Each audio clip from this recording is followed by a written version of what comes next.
Welcome in to another edition of New Track Record Podcast. Happy 2026. Happy New Year.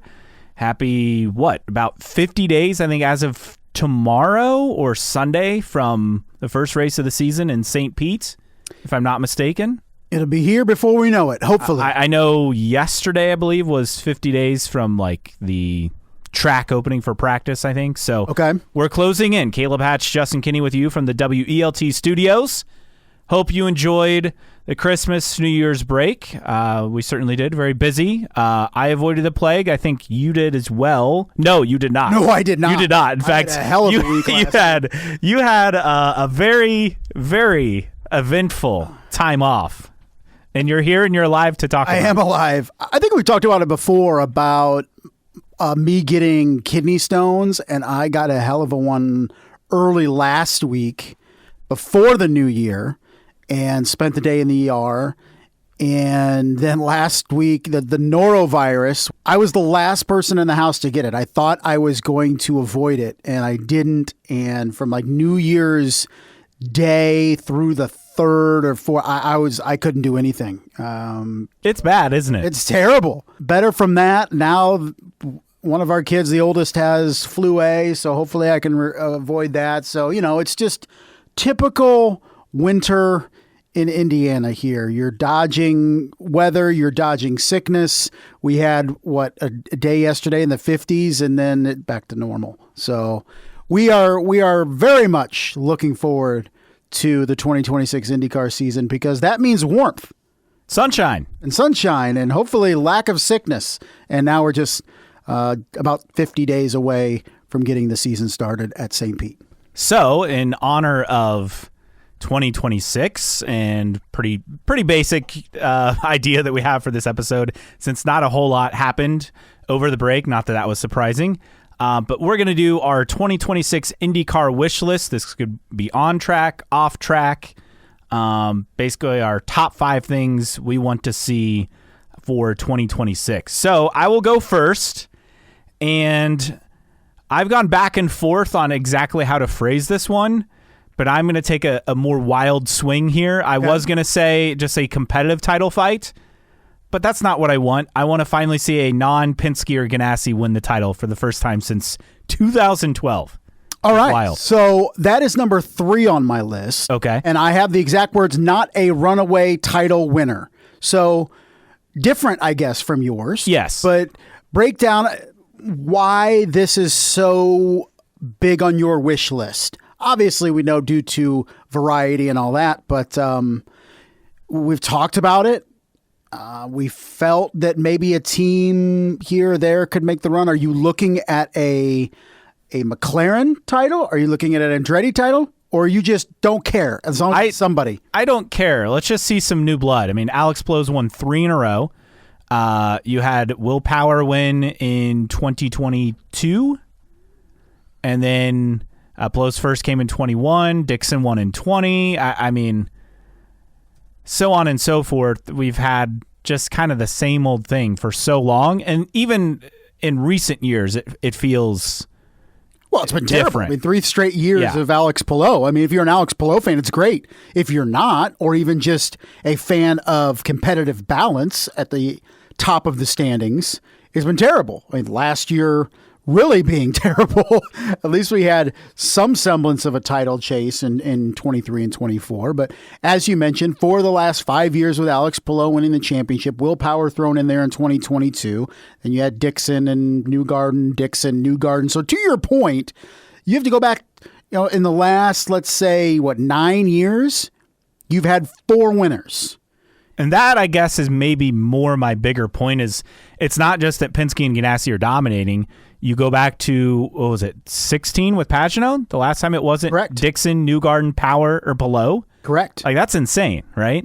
Yes. It's been a minute. So I think, if you take just even the last 5 years, you're saying, please, anybody but Alex Palou. But if you expand it over close to a decade or a decade plus, you're saying anybody but people at Ganassi or Penske. Now, if I had to put you on the spot and say who has the best chance to end that run, I mean, it's Pato Award, right? Pato Award, would you go with? Yeah. I would say if I were to rank them, I would go Pato Award number 1.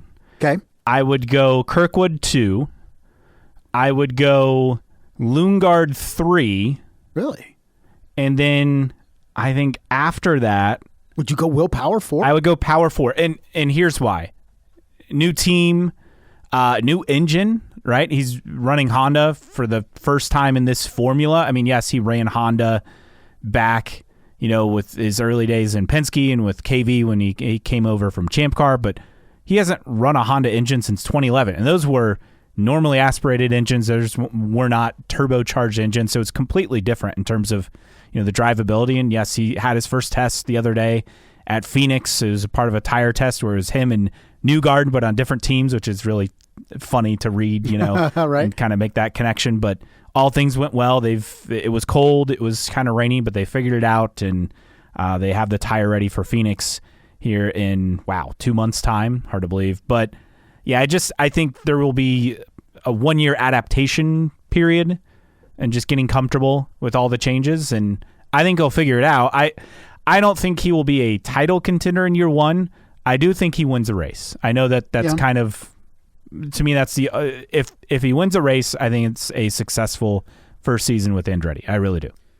You mentioned Pato Award as your pick to crash the Penske Ganassi party, and there are a lot of similarities between Pato Award entering 2026 and Colton Herta entering 2025. Colton Herta coming off a second-place runner-up finish in the championship in 2024, multiple race wins in 2024.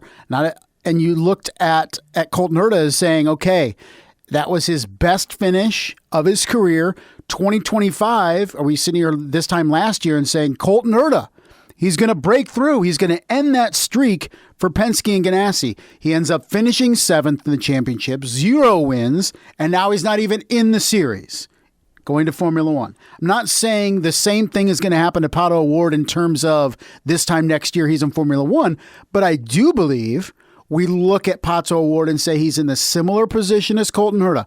Best finish of his career, runner-up in 2025.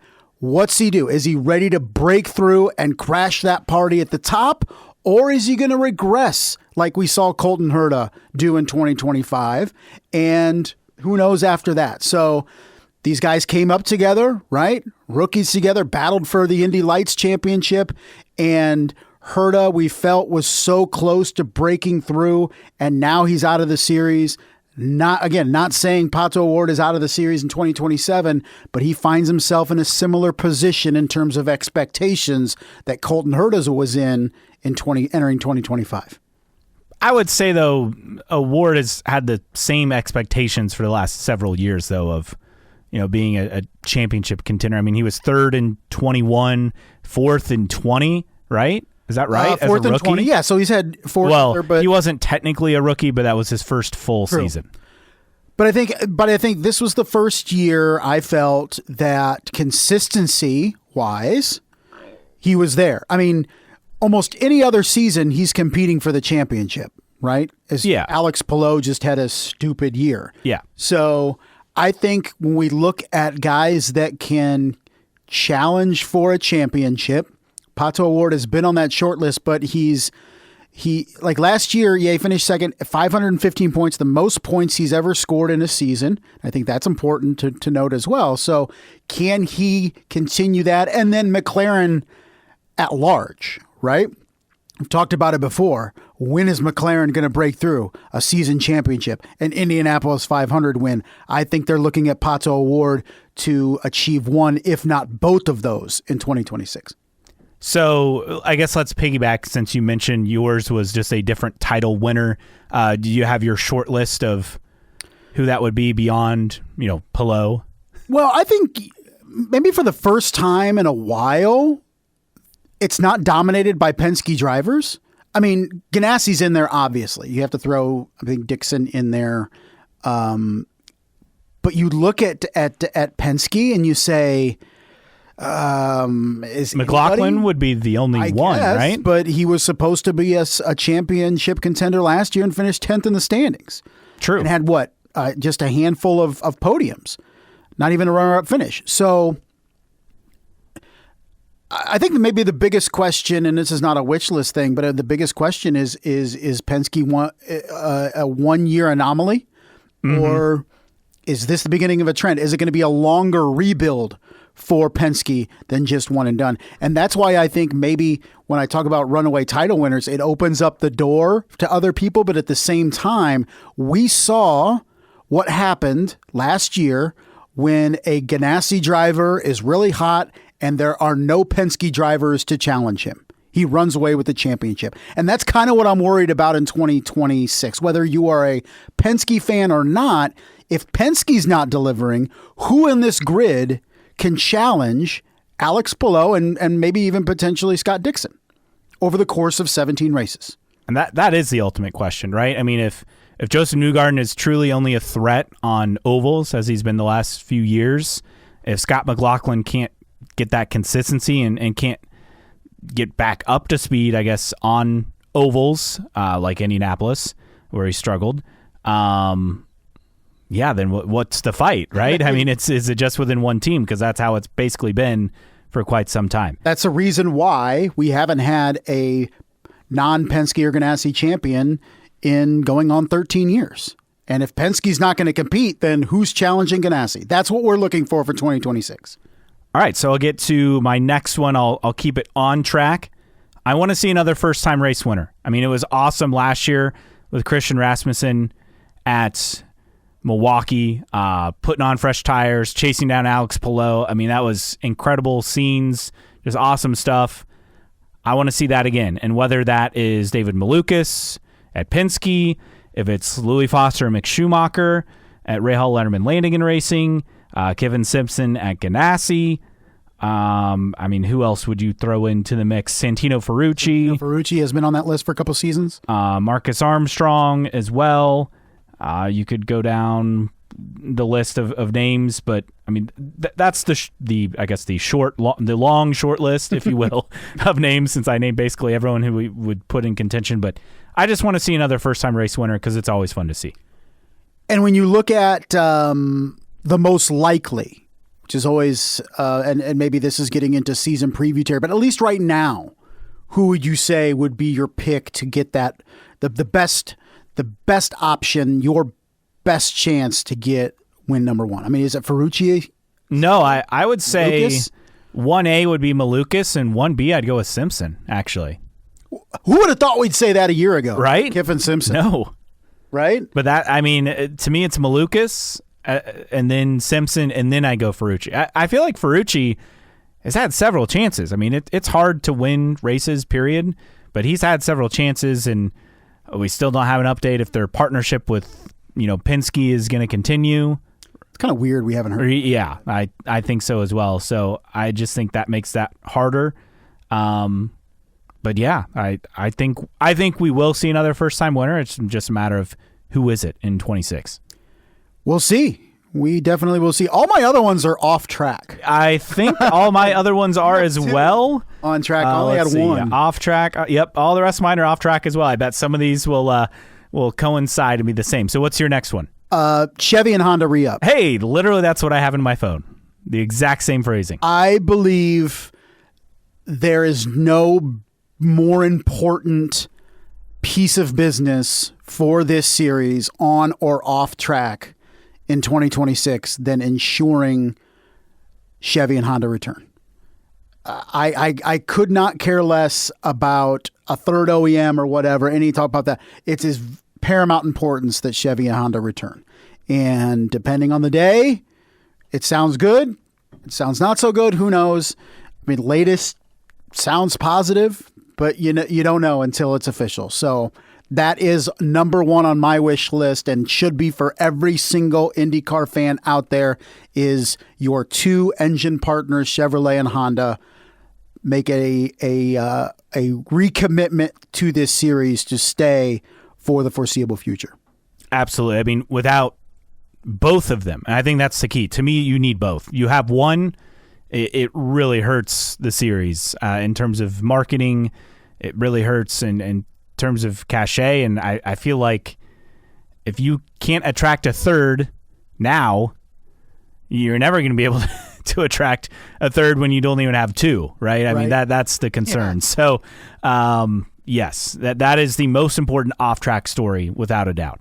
And it's multifaceted too, because it is both for the competitive side and this series operating in a functional form and not having to really basically subsidize the series with engines, which is the alternative. But two, optics. The optics of losing even one of these would be huge, considering this is not an industry-wide trend to jump out of motorsports. You're seeing more and more companies commit to Formula One. We've seen it in sports cars, in IMSA, right? We're seeing Ram go back to trucks and NASCAR, exactly. And they said, we have to do it different. It costs too much money to just do it the traditional way, and so they're working, I think, kind of more of a content creation kind of thing in terms of getting it out there to beyond the NASCAR fan base. That's what they said was important to them. So yeah, exactly. It can't just be supply the engines and here you go. You commit to X marketing dollars, X number of cars on the grid. Like, you got to go beyond that, right? Yes. And maybe that's part of the problem for IndyCar is it's too focused on the racing element and not about what they can do for Chevy, for Honda, for whoever else is interested, and maybe that's the delay. I don't know, but yeah, and we'll get some tidbits, very important. Yeah, some tidbits from Marshall Pruitt that of course, were buried in a story in Racer that we'll get to later in the pod. That I think is positive developments in that. And then you mentioned, of course, Honda sniffing around NASCAR. So the big thing here with the optics is there, in terms of major motorsports series, everybody seemingly is growing except IndyCar, and there's a danger that IndyCar is shrinking in terms of engine companies involved and car companies involved. So just the importance of that in so many different ways is why it's number one on my list and should be, like I said, on everybody's wish list for 2026. All right, my next one. And you talk about growth, and we definitely saw growth for IndyCar on the TV side, obviously because every race is on network TV. That's going to give you some double-digit growth no matter what. And my wish is for all races, 1 million plus viewers. Now, I'll go with the caveat if it's rain delayed or moved by some weird thing or have to move to a different channel, whatever. Yeah, that gets a pass, right? But races that air as scheduled, I want to see 1 million plus viewers for that. And I mean, I feel good. They've fixed the schedule gaps early on. They'll have the World Cup boost in the summer portion, and they once again finish Labor Day weekend. They've done what they can do to fix the problem that they had in 25, where you come off with a couple races, then you disappear for like 6-8 weeks, whatever it was. So this is my goal, 1 million plus viewers every race. So looking at, I was able to find your chart. My chart, and I'm counting these right now. 1, 2, 3, 4. There's a lot of races that didn't get 1 million. So I don't know right now, as I'm staring at it right now. 1, 2, 3, 4, 5, 6, 7, 8, 9, 10, 11. 12 of the 17 races did not achieve 1 million viewers.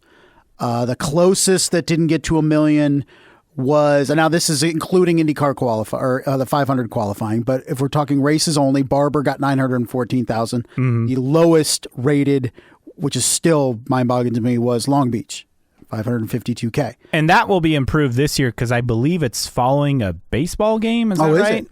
Which I forgot. NBC, Fox has more baseball. Yes, right? So that will help. But that will be why I don't know how attainable that be because of how many of your races were under 1 million last year. So I think, is it attainable? I'm not sure. I think it's a great goal, but we'll see. I kind of had something similar in terms of the ratings department. I want to see a double-digit increase in ratings from last year. We'll finally be able in 2026 now to compare apples to apples in terms of races being on Fox, right? We were comparing last year with Fox to NBC, Fox to USA, right? Fox to CNBC. Knock on wood, we'll be able to say directly Fox to Fox. And hopefully, as we get into the season, the meat of the season, we continue to see increases. We all got super excited when St. Pete got that monster rating, right? And then we had half watch Thermal and then the lowest rated race of the season at Long Beach before we started bouncing back. But double-digit increase in ratings. I'd like to bite off more than it can chew and say, oh, it'd be great to, like you, 1 million for every race or 30% growth, 25%. Just give me 10% or more. That's a lot more realistic, but I went for the home run. Now, as Bob Hockris, who covers IndyCar and NASCAR, points out, only 2 IndyCar races likely will conflict with Cup races. IndyCar at Nashville, which follows the World Cup final. We don't have a start time for that race just yet. And then that could conflict some with North Wilkesboro for Cup, and then IndyCar at Portland will run pretty much same time as Cup at Iowa. So that helps where you're not having as many conflicts at the same time. And that obviously was intentional by IndyCar on the scheduling side. So there's that. What's your next one?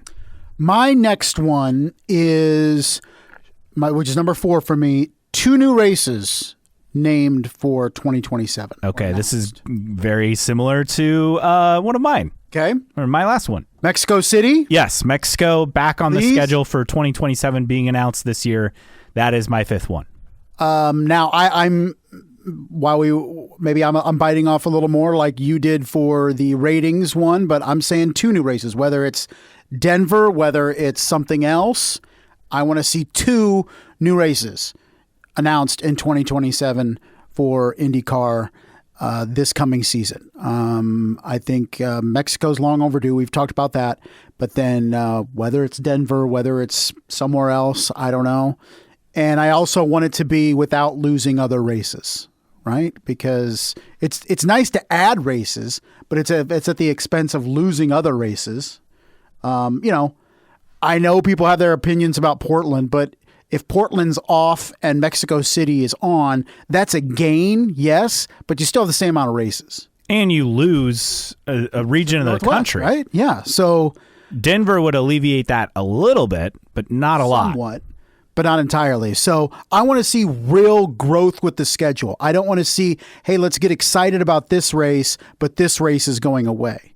Can we see? I don't want to see a doubleheader on the schedule again. That's yes. After this season, where they have the doubleheader at Milwaukee. Milwaukee's great, fun race, but we don't need to be diluting races that have good attendance by making them doubleheaders to fulfill this 17 race number that they're just obsessed with. Like, that's what they did at Gateway, right? They good event, and they just kind of sucked it dry, didn't they? Moved it around on the schedule, doubleheader, blah blah blah, and they just sucked all the excitement out of it. And it wasn't until they moved it to Sunday night, ironically, in 25, that the crowd seemed to come back somewhat, and I'm hoping for more now with a start time of 9 Eastern, which is 8 local. Obviously, that's not going to be something if you're coming from the Indy area trying to, hey, we'll just go and then drive back. Like, that's not going to be feasible. Take your Monday off. It's fine. Exactly. But that'll be a lot better for TV as well, being in that time slot. So, yes, I agree. To me, it's paramount that Mexico City is on the schedule for 2027. You've had boots on the ground. You've done your due diligence. World Cup's not an excuse, even though it shouldn't have been an excuse for 26, in my opinion, because they had already, investigated all this stuff and tried to figure it out. And they said, oh, we're going to wait a year. Whatever. You can't use that excuse for 27. You've done everything you can. You need to capitalize while you can. Make it happen.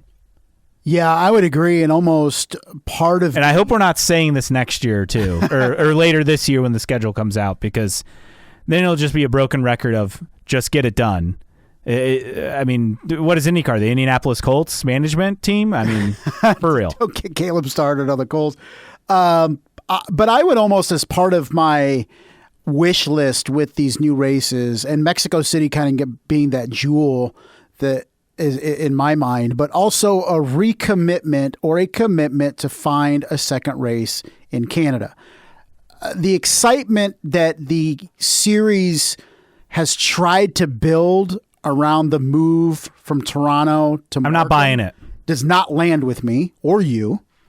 And my worry is for a race that is being moved to a significantly smaller metropolitan area and less impactful in terms of visuals and all that stuff.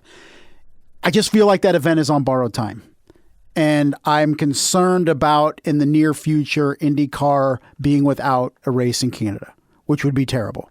And so I would love a recommitment, and maybe it wouldn't bring the excitement of, say, a Denver or whatever in terms of announcement in 2027, but an Edmonton race, a Montreal race, something to add to the schedule to make me feel a little bit better going into the second half of this decade about this series' future in Canada. Hey, but they added NASCAR Canada to the Markham race weekend. Let's get crazy. But yes, no, the schedule, 2 races. I would love to have 2 new races. There needs to be a growth period, and for so long, IndyCar has talked about, oh, we want to do this international series, whatever. It's obviously never happened. This has been discussed forever. I mean, you could go back to before the current car formula. You can go back to talking Terry Angstad, talking about going to Qingdao, China. Okay, yes. That throws it back if you've followed IndyCar a long time. If the international series thing is not going to happen, that still doesn't mean you can't get to 20 races. I understand there are costs involved, but if your TV ratings go up, your leader circle money's going up. We'll get to that later. I just feel like it's time for some actual growth. Now, you don't need to go in too far in the growth phase. I feel like F1 has too many races now. But I feel like 18 to 20 would be the ideal number for IndyCar. Well, a question that I have, too, is how aggressive is the series going to be with the looming new engine Formula 2028? Are they going to really pump the brakes on anything wild and crazy in terms of added events and all this stuff and use 2028 as an excuse? Hey, we got to get ready for 2028, blah, blah, blah, blah, blah, as if this series can only focus on one big thing at a time. Because I don't want this thing to be like, well, 2027 is kind of a lame duck year because it's the year before a new engine formula and a new car. And I don't want that to be an excuse. You always have to be growing your sport. And I don't think Fox would put up with that anyway. Correct. But I think the IndyCar of the past would use that as an excuse. And I hope it's not going to be used as an excuse for us coming up and saying, well, we don't want to take any big steps and big swings in 2027 because 2028 is going to be a big year for us. I don't want to hear that excuse in 2026 when we look towards what could be coming to this series in terms of growth a year from now. For sure. I think with having Fox in the room, I get that they're not, majority shareholder or at least on equal footing, but that 1/3 stake, they're going to have a voice. And I think that will hopefully prevent something like that. I mean, if you can't add it in 28, then maybe get it done for 27 so that it's already on the schedule. How about that? I almost think that 2027 would be that year to add some events because I could see them saying, well, 2028, we got a lot on our plate. I can kind of buy that for 2028 in terms of some banger events being added. That's why 2027 would be so important. But who knows where the mindset of this series is. And as we've seen before, they're very averse at taking huge leaps and huge chances. So we'll see. Maybe one of their New Year's resolutions is to maybe take a couple chances. We shall see. So that's our IndyCar wish list, our kind of top 5, which most of them were similar. That's not really a surprise. Most of them similar. I also had an added one at the bottom. Okay. In 2026, one of us gets to ride in the 2-seater. That's a wish list. That would be fun. I would love that. I don't know who we have to pay, bribe, kidnap. I don't know, but we'll see if we can make it happen. For sure. The other bit of news, as we kind of alluded to over the break, is that IndyCar officially announced their TV schedule for 2026. No major surprises on here. We knew that Phoenix would fall in the mid-afternoon Eastern time. I guess Long Beach being at 5:30, I would guess there's a baseball lead-in for that. IMS Road Course race 4:30 instead of 3:30 where it's normally been. And then we mentioned Gateway at 9 Eastern. And then you have a couple, Nashville TBA, 4 Eastern for Portland, noon for Markham, and then Laguna Seca at 2:30 Eastern. I would guess they'd have a longer pre-race with that as being the season finale. But really, no major surprises. The only thing is Nashville doesn't have a confirmed time yet, but that's very dependent on the World Cup finale. Very true. Very true. So, nothing too surprising on there. And I don't think anything too concerning, I guess, or nothing that really jumps out and go, well, that's a problem, which we've kind of had in the past here or there. So, yeah, looking forward to it. All right. If you agree or disagree or have a wish list of your own, we'd love for you to interact with us. You can always find us on social media, IndyCar Podcast on Twitter /X, also on Instagram. You can message us your 2026 IndyCar wish list. Also, you can reach us on Facebook as well. Send us a message. Just search for New Track Record. Email us, newtrackrecordpodcast@gmail.com. Support us via Patreon, patreon.com/New Track Record. Thanks for those who are supporting us on Patreon. Again, patreon.com/New Track Record. That's how you can support us on there. Thanks to Reed and others for doing so. And as always, download and listen on your favorite podcasting platforms, whether that is Apple Podcasts, Spotify, or wherever you listen to podcasts. Mailbag time, and we'll start with the wish list element since we had a few come in on this post. So here's what we have. Poet Shevchenko says, preview, whether a physical model, render, or even teaser of the new car, new contract by the engine manufacturer signed, improved ratings to reward Fox's investment in the series, and a winner from a team who hasn't won in a while or hasn't won yet. So very similar to some of ours. Yes. Gallig 37 said new engine manufacturer or manufacturers. I love the plural element, and a Mick Schumacher win. Jeff Cerneski said Connor Daly picking up a full season ride and an Indy 500 win. I was thinking about this today. Dale Coyne, who has missed his Halloween deadline, Thanksgiving deadline, mid-December deadline, Christmas deadline. Now we're in 2026. What do we have more this Martin Luther King Jr.? Yeah, I guess. President's Day? Yeah, MLK and President's Day, I guess, would be the next two deadlines for Dale Coyne Racing to announce the final full season seat. But the more this plays out, and it's not Grosjean, the more I think Connor Daly has a shot here. I mean, he's obviously run with the team. I don't think there's any issues in terms of that aspect. I think this will be a fascinating thing, and this is just me guessing, but I think Connor Daly still has a legit shot at that seat. Well, to me, the longer it goes without being full or filled tells me that there hasn't been an insane financial package thrown at Dale Coyne by anyone, which is good for Connor Daly. Yes. Because he doesn't have a lot of money to throw around. He does have some, more than he used to, for sure. But you feel like if Romain Grosjean had the financial support to dangle in front of Dale Coyne to where Coyne was like, yes, I definitely have to take this, then he would have done it already. And maybe eventually he gets to that point. But I agree with you. I think the longer this goes, the more likely it is to come back around to Connor Daly, potentially. And that would make quite a few IndyCar fans very, very happy. Others on the wish list, Lynn_IndyCar, 2026 wish is that Scott Dixon won his second 500 and 7th title. We'll be enjoying every second of your podcast listening to Justin's discussion of his greatness.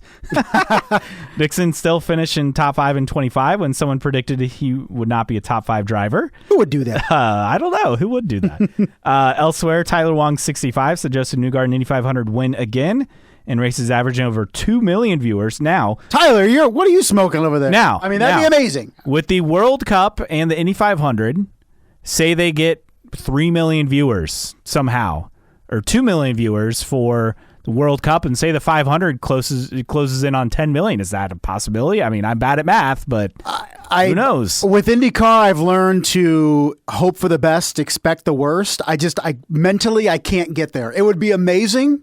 I've been beaten down as a fan year after year after year. If it happens, great, but I just can't see it happening.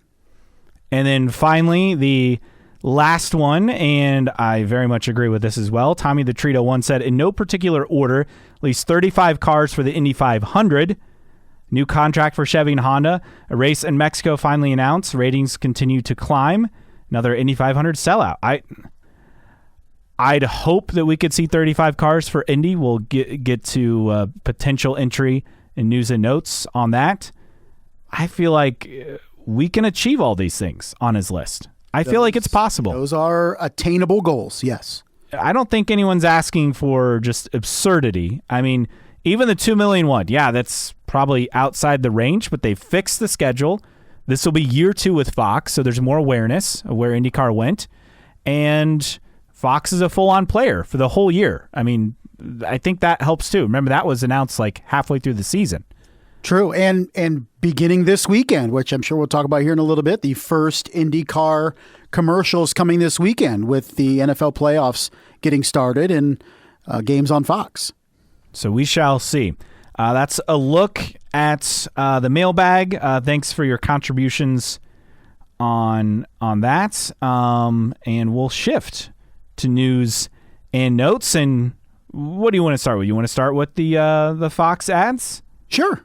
Okay, let's start with the Fox ads. As you mentioned, they're going to debut this weekend, wild card weekend for the NFL. These broadcasts will get, 20, 25 million viewers? Yeah, easily. So at least in that range.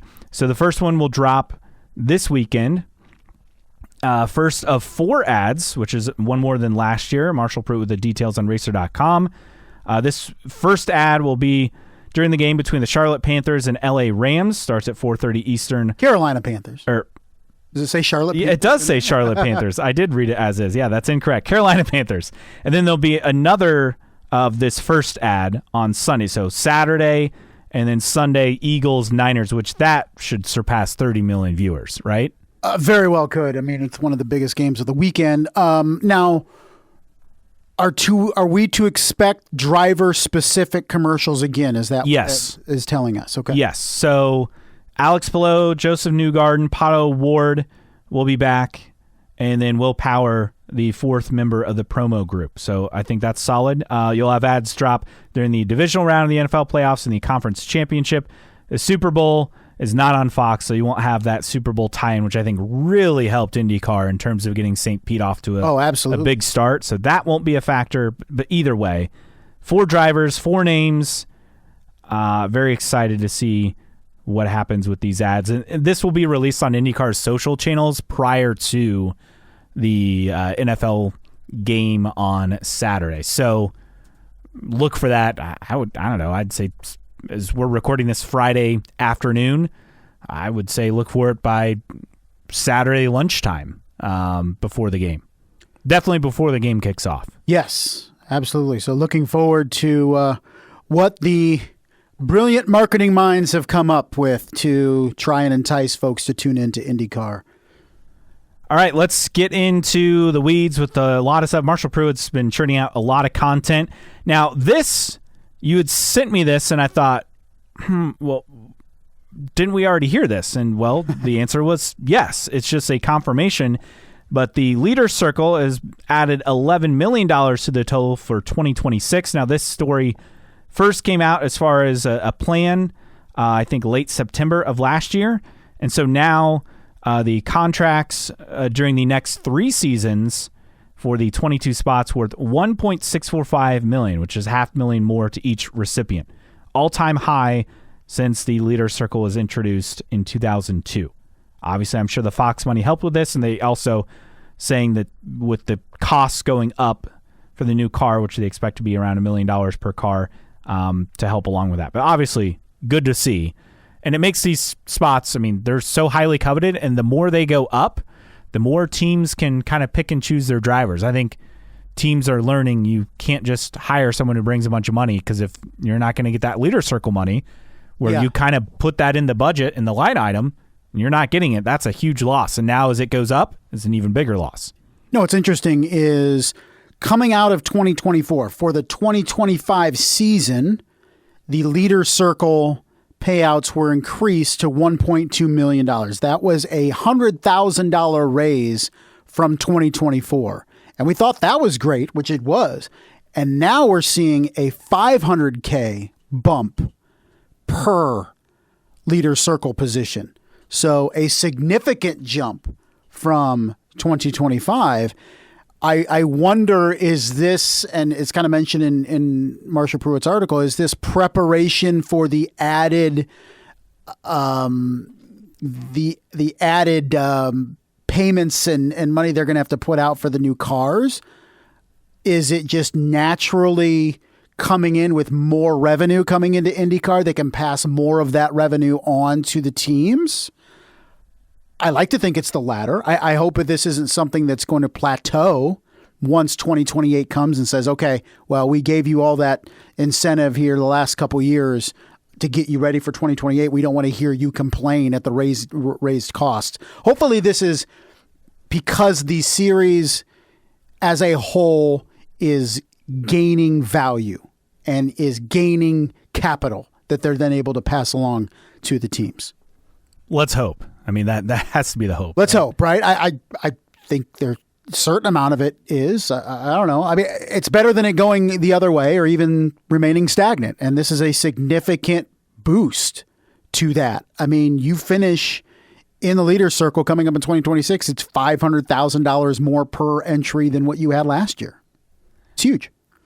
And another thing, and let's get into the 2028 stuff and kind of beyond.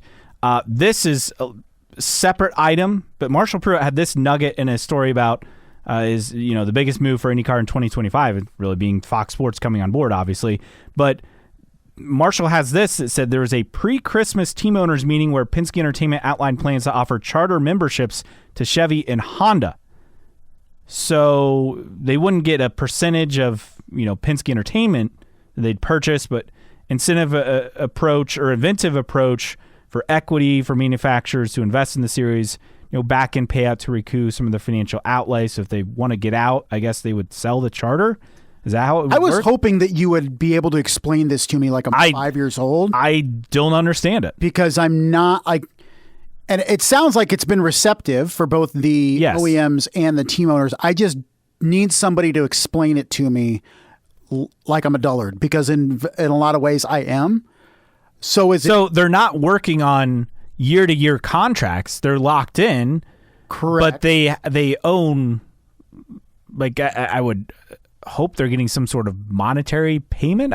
But it doesn't say they're getting, ownership in Penske Entertainment. I don't quite understand it. But the fact that the team owners like it, the manufacturers are receptive to it, tells me that it's a unique idea. Yeah. This is not I've not seen this anywhere. So I do like that aspect. As long as they understand what the hell it means, I don't, because I'm like, okay, does that mean just like the team charters, if Chevy wanted to get out to IndyCar, they could sell their OEM charter, quote unquote, to Toyota or whoever wanted to come into the series? It would, I guess Pruitt says it would bring IndyCar's manufacturers into the same meetings with the team owners and help shape the series direction. So those conversations have always been taking place, but now they're having a foot in the door as opposed to being a silent partner, I guess. Which is good. But I don't entirely... Or a seat at the table as opposed to a foot at the door. That'd be a better analogy. I would think they should have a seat at the table anyway. Yes. But I don't... Their feedback actually matters. Yes. They're not a non-voting member, I guess. Which, again, I would hope they already are at the table giving... their input. I don't know. I need a more context in what this means, other than it sounds good. The other aspect is that manufacturers could use their charter to become entrants and field single car factory programs, kind of like we see in sports cars. Which is exciting, although we know that Penske Entertainment wants to shrink the fields. Now, yes, maybe that means just for Indy only, which we've seen kind of Honda be that before, like not a factory team, but heavily invested in certain drivers. But I don't know, isn't that counterintuitive to what IndyCar is looking at long term to get to that low 20s number in terms of permanent entries? I think if circumstances came about to where the 2027 grid was 22 cars, I think Penske Corp would be very happy. And then everybody gets paid in the leader circle. That's true. If we see a downturn in the economy, like we saw last time in 2009, I think it'd be pretty easy to get there, unfortunately. And maybe we're two less because we have no idea what's going on with Prema. So we could be too closer to that. Callum Ilott did post a photo or whatever. But we said the sign is still up at Prema, which is positive news. But until they say anything about 2026, I have my doubts. A lot of stories on IndyCar 2028 by Pruitt. I think the thing that stuck out to me in one of the stories was that with the hybrid, they couldn't do what they necessarily wanted to in terms of like the capacity, but they made it more efficient. And the other thing is that push to pass could go away and it could just be hybrid being the push to pass. They wouldn't have two separate things, which I think is actually good. I think it's kind of overkill to have I would definitely both. Agree. You don't need both. It makes it easier on the drivers as well. There's so much going on the steering wheel. Absolutely. They don't need both going on. I mean, that was the thing that stuck out in these stories. There's a lot of stuff in the weeds that I probably can't remember, but it sounds promising that Honda and Chevy are continuing to work on this process and they're working together, and that's kind of where things stand. I really appreciate the depth that Marshall Pruitt has gone into the series of 2028 car stories. A lot of it just goes over my head. Same. And that's fine because a lot of people appreciate and understand it. But I just kind of skim those stories and try to pick out the things that I understand. And that was one of them that you mentioned. Yeah, that's the thing that stood out to me. If there's anything that stood out to you.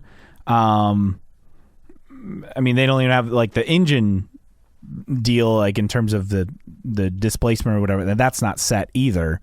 No, and it kind of got into the weeds too. And it is interesting that Lewis Hamilton's dad, I don't know if you saw this, is looking at a series that would have hybrid V10. Ah, the V10. Yeah. So, I mean, look, if you're IndyCar, that would be great. But Lewis Hamilton's father, Anthony, announced plans for a new series with, quote, real racing and proper sound. I think... If F1 or IndyCar were to go that route, fans would be thrilled. Obviously, F1 is not going that route. IndyCar still has a chance, but I don't think we'll see V10s. I think we'll see V6s once again. Yeah, it's I don't know. I'm not on that. I'm not on that mountain as much as some purists are, and that's perfectly fine. I just want good racing and powerful race cars, and they could always be more powerful. And the V10s were just absolute monsters. But it's not, in terms of our wish lists, it wouldn't be in my top 20 for IndyCar. No, it would not. It would be great, but it's probably not going to happen. Other notes, there's just so many things to get to. There's a good story that Marshall Pruitt had with Jay Fry, and I thought this aspect was fascinating in the story about the Mick Schumacher test.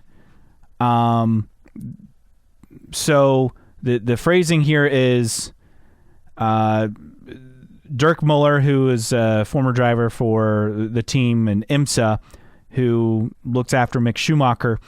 Basically, he spoke with a few other teams about testing Mick. Fry was the only one to act instead of asking how much money that Mick could bring.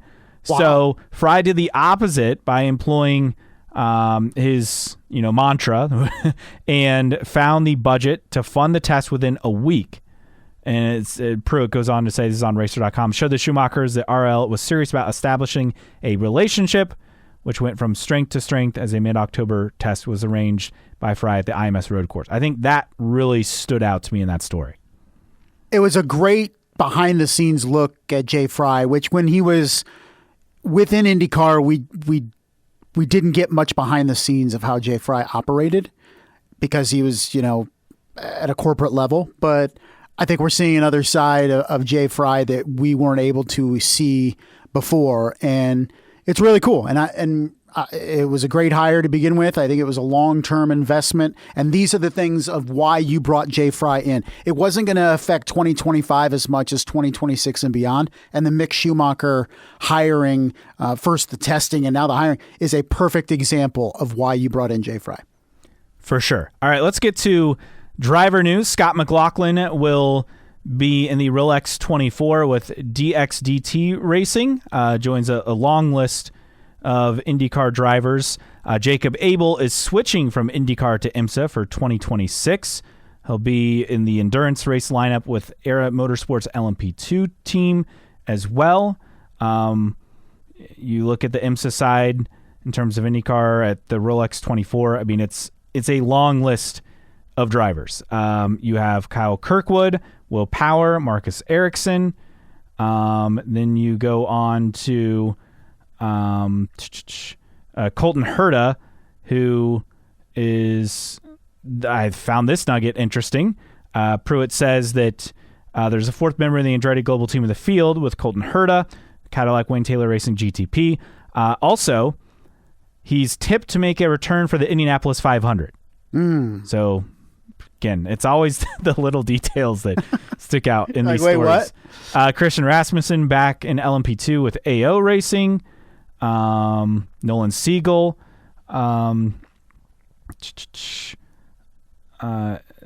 is back in LMP2 as well with Inter-Europol competition. Kevin Simpson with Tower Motorsport in LMP2. Sebastian Bourdais, former IndyCar driver. Also former IndyCar driver Pietro Fittipaldi. And his younger brother Enzo, who's in Lights. Former Williams F1 driver Logan Sargent. A lot of names. Obviously, Dixon and Palou will be with Meyer Shank Racing as well, competing. So, long list of drivers, and I'm sure I've forgotten a few. But Callum Ilott will also is expected. It could be confirmed as well for another seat. So a lot of drivers will get the full list. I believe the Roar at the 24 is coming up in about 10 days or so, and we'll kind of get more confirmation on that. Now on the driver front for IndyCar, so we talked about Colton Herta, and that's not a surprise. We figured if he wanted to do the Indy 500, he'd have that option, especially with Marco Andretti stepping down and the fact that F2 doesn't have anything on the schedule that conflicts. Then you have... I just don't think we're going to get confirmation, even if Colton Herta ends up doing it, until later. I mean, yeah. March maybe. I think it's... We could see it at St. Pete maybe. Yeah, I even think like he and we've said it before, I think Cadillac wants to get him in and just get used to the F2 schedule, right? Let's get you immersed in that. Let's see how it's going, and then we'll decide if you have time to do that, because it is an investment, a significant time investment that's going to take him away from developing at Formula 2. Even if they don't have a race that weekend, he still has to go to practices and qualifying, and not to mention the race and all the things and going back and forth and whatever. It would be a big investment, even with the shortened schedule of the Indianapolis 500 comparatively to, many years ago. So I just don't know if that's something that he's going to want to do or his team's going to want him to do with his first year over in Europe. Now let's get to one of our favorite off-season stories, Dreyer and Reinbold. Oh, yeah, we need it's very much a evergreen story, as we call it. Every year you can count on something like that. Working on wider IndyCar campaign. Now, Jack Harvey in one of their seats. They'll have one other Indy 500 seat as well. We would expect that to be Connor Daly, unless he can land that full-time ride at Dale Coyne Racing. But Jens Reinbold said he's not ready to announce, this is a Racer.com story, a wider program outside of the Speedway. But if their efforts come to fruition, it'd start by ramping up with a part-time campaign in 2026. So he says he wants to be ready when the new car rolls out and everyone hits reset. It could be full-time in 2027, the sport of new investment, and they, again, want to be ready for 2028. the last time that they ran other races besides the Indy 500, I think was 2021 with Sage Karam. Is that right? Yeah, maybe. Gosh, it feels like a lot longer. Connor Daly, solid base of sponsors. Want to see the Hoosier race in the Indy 500 along with the Western IndyCar events. Could be in the mix to play a role if DRR files entries outside of Indianapolis Motor Speedway.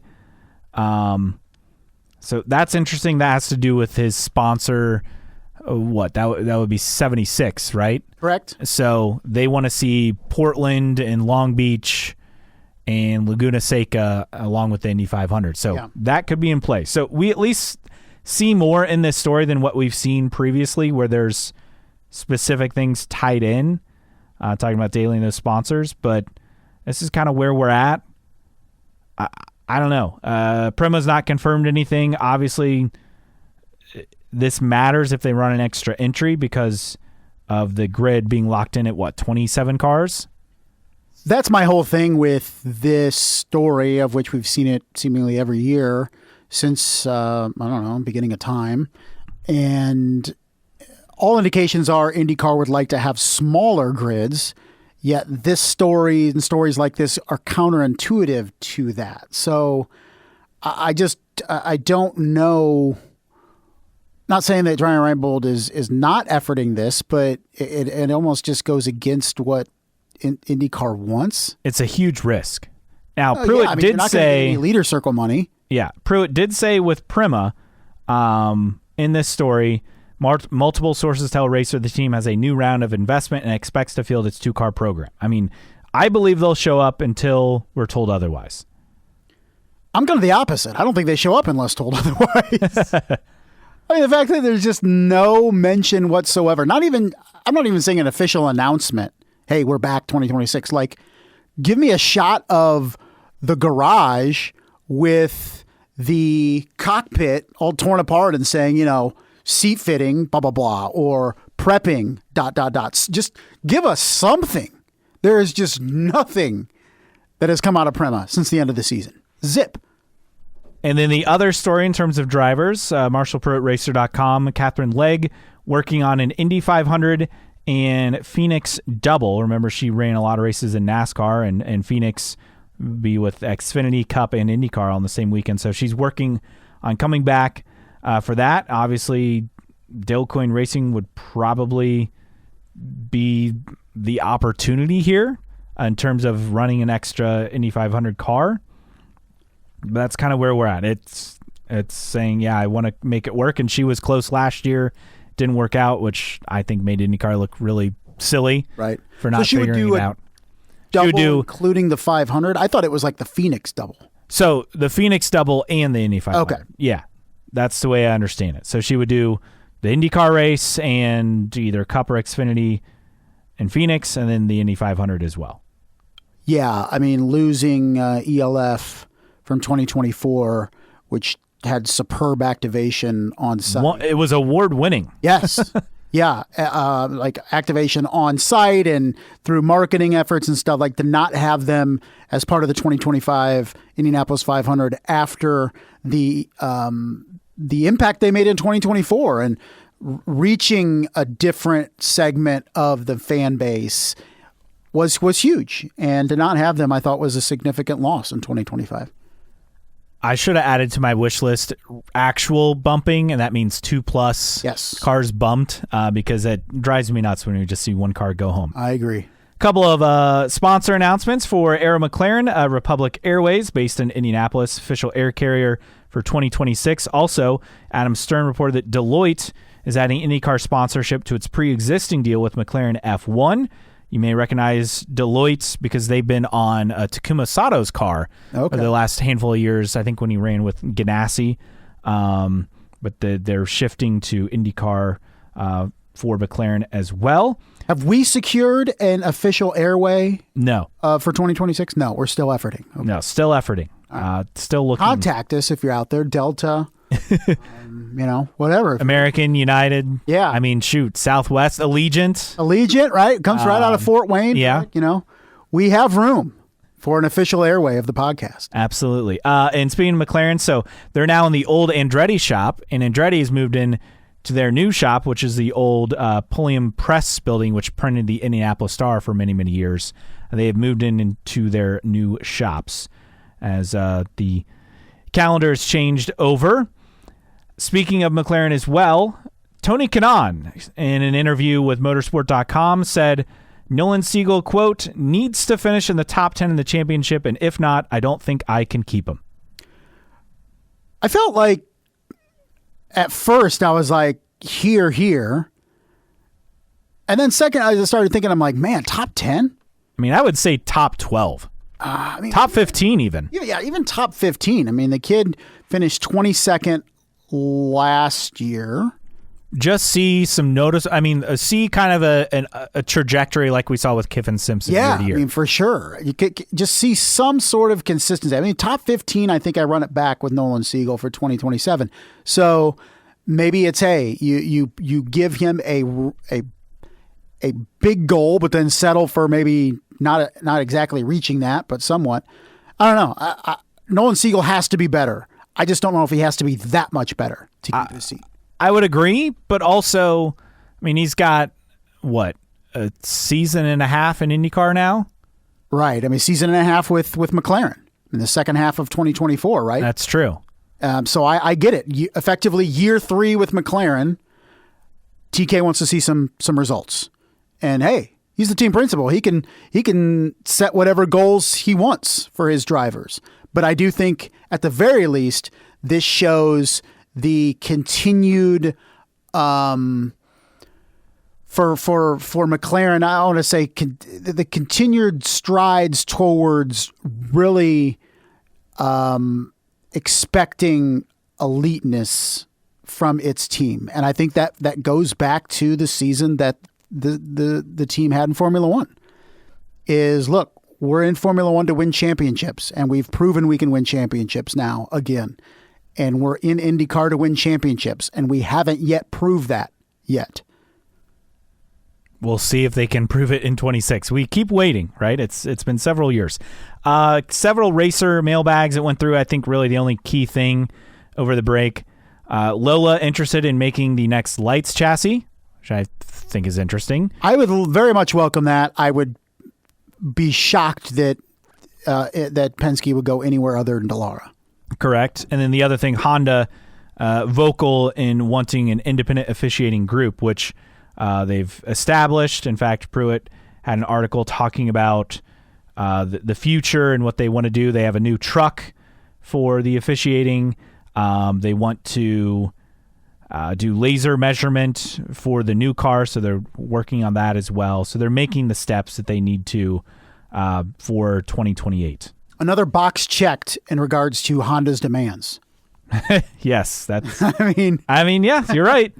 Okay, you better not leave. Look at all this stuff we're doing. Here's the most recent example, right? The date set for Mick Schumacher's first oval test, and this will be at Homestead Miami Speedway in Florida, February 4th, which is before teams will gather at Sebring on February 9th and 10th. So that's coming up in about a month from now. It'll be exciting to hear how that goes. So many things to get to. Congrats to Michael Good, who was the head of PRI, and he's now the new Indianapolis Motor Speedway Museum president. So we talked to him over the summer and then leading up to PRI. So congrats to him on that honor. Obviously, I think very, very qualified for the role. I'm excited to see what he does with the museum. Scott Dixon is now Sir Scott Dixon, the 2026 New Year's Honors List Knight Companion of the New Zealand Order of Merit. So congrats to the Iceman, who's now Sir Scott Dixon. That should be, he should be referenced as Sir Scott Dixon in IndyCar for the duration. Ooh, I do like that. Yes, I agree. Congrats to Joseph and Ashley Newgarden, arrival of their second child over the break. This was a couple of weeks ago. And Dario Franchitti will be back racing. In fact, January 17th and 18th, he'll take part with the Mercedes-AMG GT3 Evo in the Michelin 24 Hours of Dubai. Ooh. So there you go. Thought that was cool. All right. All Indy Lights races, we talked about Indy Lights, they will be live for the second straight year, all but 2 on FS1, the others on FS2. So we talked about IndyCar schedule, Indy Lights schedule also released. Which I want to say is more races on FS1 this year. I don't know exactly. I think so. It just seems like there were more than 2 races last year on FS2. Maybe I'm just confusing it with IndyCar practice, but it could be. Either way, good news. Yes, either way, good news as well. A lot to get to from over the break. I think that covers just about all of it. In fact, yeah, I think it does. It's time for Tweets of the Week. And the first one, I believe you sent this to me, or did I send this to you? But Indy Competition. Our client has further reduced the price on this Rahal Hogan RH001 and this True Sports 91C Indy cars, $85,000 each. They have the contact info, which is info@indycompetition.com. And photos, you have a Miller Genuine Draft car and a Bud car, Bud and a Red Roof Inn car for Rahal from back in the early 90s, looks like. So, yeah, pretty cool if you can swing it. If we only sell about 30,000 more stickers, we could purchase it. So yeah. If you don't have a sticker yet, please purchase one. We could purchase both. Yes. We sell 30,000 stickers. Exactly. Come on, here we go. Then the other one. So this from Josh Butcher. It said, Alex did in fact win our CGR Fantasy Football League. The guy is unstoppable. And Alex Pillow said, I'm very proud to announce that I won my first ever fantasy football. Let's go. So, nothing can stop him. No, seriously. If he's out here winning American fantasy football as a Spaniard, nothing's stopping this guy. Nothing. Oh, man. All right. We'll see if it continues into 2026. We shall see. Anything that we missed? There was so much to dive in. I'm sure there's something that we missed. Probably, but our loyal and amazing listeners will let us know if we missed anything as we get into 2026 and eye some practices and some tests and really getting closer to the start of the season. All right. With that, time for our random split air driver of the week. All right. Going back to the inaugural season of the Indy Racing League, the 3-race season. What a whirlwind that was with Walt Disney World Phoenix and the Indianapolis 596. Now, this was a guy that did compete in a couple races, including 2 Indianapolis 500s in 1994 and 1995. And then with Beck Motorsports showed up for the Indianapolis 500 in 1996, Mr. Hideshi Matsuda. He is most notably raced 20 seasons in Super GT from 1993 to 2012. He raced 6 years in Super Formula, did 24-hour Daytona, did Le Mans as well, and participated in 4 Indianapolis 500s, at least started 4 of them. 2, 1998 and 2000, he failed to qualify, including in 2000 with a team that I've never heard of, Hubbard Imke Racing. Never, shaking your head. Never heard of them. What's interesting is he qualified in 94 and 95 for the Indy 500 when it was kart, pre-split. Yep. With Dick Simon Racing and Beck Motorsports. In fact, finished 15th in 95. First year, 8th of the Indy 500 in 96 with Beck Motorsports. So back within. Phenomenal finish of 8th. Yeah. Yeah, and I don't think I've ever heard of this guy. I'm not going to lie. Yeah, and 10th in 99. 10th in 99, and that was pretty much it. The only non-Indianapolis 500 race he did, like you mentioned, Motegi in 1998 with kart, which of course wasn't at Indianapolis. But again, had 4 starts at Indianapolis, 94, 95, 96, and 99. His best start was 14th in 1994. No, 10th. Excuse me, 10th in 1999. That's where he finished in 1999. And like I mentioned, the 8th place finish coming from 30th in 1996 to 8th in 96. So really took the Indy Racing League by storm at the season finale race, Indianapolis 500, which always sounds weird. But like I mentioned, was active with Beck Motorsports for multiple years with the Indianapolis 500. And his final appearance or his final attempt was that 2000 season with that Hubbard Imke Racing team that we've never heard of. And then of course, did that Twin Motegi race in Japan, which kind of makes sense, obviously. But older gentleman, he is 71 years old, which would have made him in his 40s racing in that 1996 Indianapolis 500. So 42 and 44 respectively in that 8th place finish and 10th place finish for Mr. Hideshi Matsuda, 71 years old, a native of Kochi, Japan. This week's Random Split Era Driver of the Week. And you're bearing the most interesting information. So he was a TV reporter, but he's the brother-in-law of Beat Takeshi. Am I supposed to know who that is? He is a Japanese comedian, actor, and filmmaker, known primarily as a comedian and TV host in Japan, better known abroad for his work as a filmmaker and actor as well as TV host. So now I'm going to kind of pull up his work. Yeah, I'm like scrolling it, and it's a lot of stuff in Japan. So I'm sure if you're over there, you absolutely know who Beat Kitano or Takeshi Kitano is, who's the brother-in-law. Apparently he married the sister of Hideshi Matsuda. But I don't know who that guy is. I don't either, but he's in Japan. a lot of stuff, a lot of stuff, but nothing that I'm really half of it in Japanese recognizing Wikipedia. As I'm looking through his filmography. But either way, pretty cool. Absolutely. So the well just keeps getting deeper as we enter 2026 for Random Split Era Drivers of the Week. This week, Hideshi Matsuda. All right. That does it for our first episode of 2026. We'll be back next week. Hey, maybe we'll have some actual news to share for next week, as well as the offseason rolls along, and we'll be under 50 days to the first race of the season by the time we record. For Justin Kinney, I am Caleb Ash. Thanks for joining us on another edition of New Track Record Podcast.